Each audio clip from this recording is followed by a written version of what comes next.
Guys, right now আমি ticket কাউন্টারের একদম পাশে চলে আসছি। তো আমার পিছনে দেখতে পাচ্ছেন দুইভাবে টিকিট কাটা যায়, একটা হচ্ছে ম্যানুয়ালি আর এটা হচ্ছে আপনি ই টিকিট যেটা বলে সেটা। তো চলুন আমি আপনাদেরকে দেখাই কিভাবে টিকিটগুলো কাটতে হয়। তো আমার সাথেই থাকুন।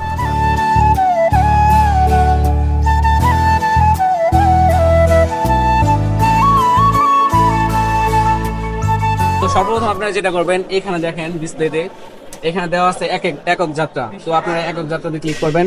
তারপর হচ্ছে আপনি মোট কতজন জার্নি করবেন মেট্রো রেলে। তো আমরা যেহেতু টোটাল 4 জন, তো এখানে 4 প্রেস করব। আর গন্তব্য আমি কোথায় যাব সেটা অবশ্যই আপনাকে খেয়াল রাখতে হবে। আমরা যাব হচ্ছে উত্তরা সেন্টারে। উত্তরা সেন্টার। এখন আমাদের 4টা সিলেক্ট হয়ে গেছে, এখন দেবেন ঠিক আছে। তো এখানে আমাদের টিকিটের মূল্য দেখাচ্ছে কি